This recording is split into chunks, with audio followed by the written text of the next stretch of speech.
The Miami Dolphins have been searching for an offensive identity beyond their explosive wide receiver duo for years. Tyreek Hill and Jalen Waddle, unstoppable. But behind them, the offense lacked a consistent secondary option, a player who could take pressure off the passing game when defenses committed extra resources to stopping Hill and Waddle. That all changed last season when Jonnu Smith arrived and did something few expected. He turned the tight end position into a legitimate weapon in Miami. Smith's numbers weren't just impressive, they were historic.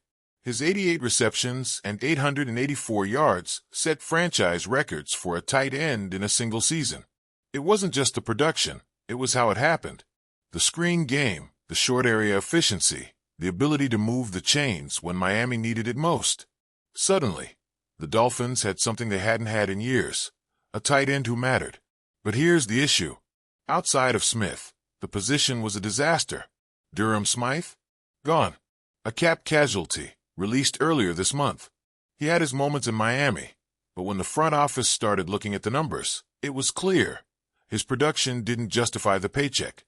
The Dolphins needed that cap space elsewhere.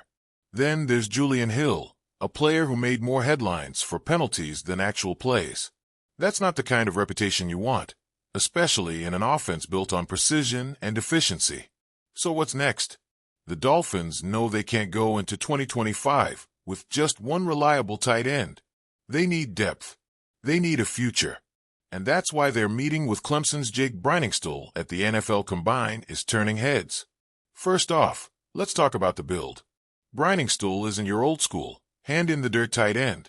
He's 6 feet 6 inches, 230 pounds, a hybrid more than anything else. He moves like a receiver, but he's got the size to be a nightmare matchup in the middle of the field.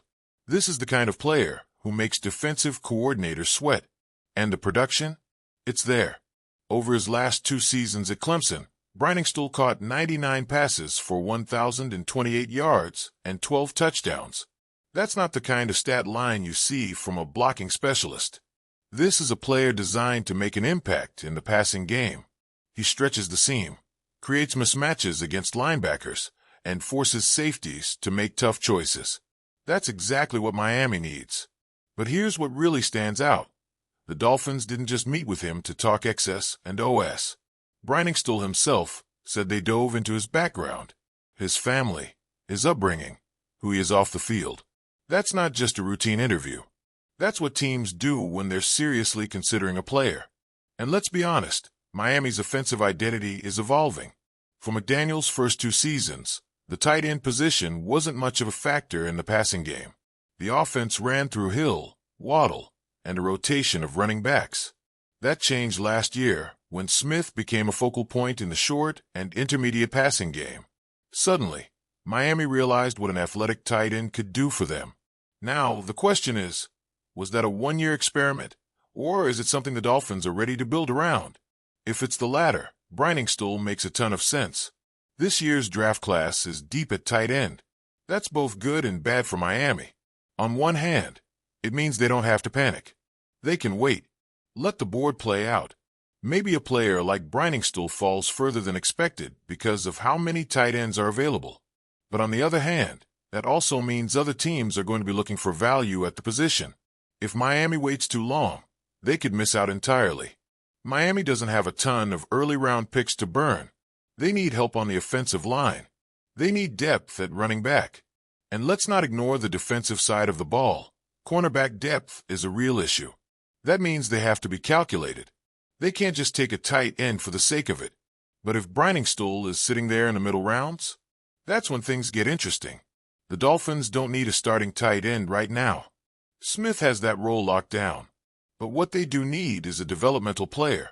Someone who can come in, learn the system, contribute in packages, and eventually take on a bigger role. That's exactly the kind of situation Briningstool would thrive in.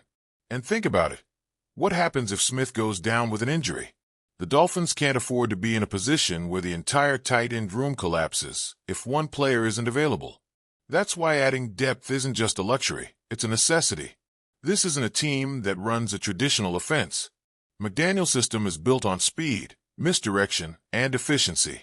It's about getting the ball into the hands of playmakers and letting them work.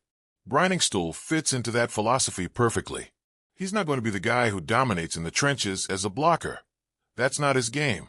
But what he will do is provide another reliable target in the middle of the field.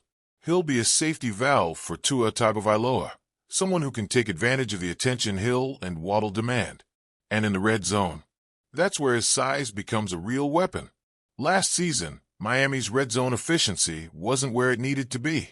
The team settled for field goals too often, especially in big games.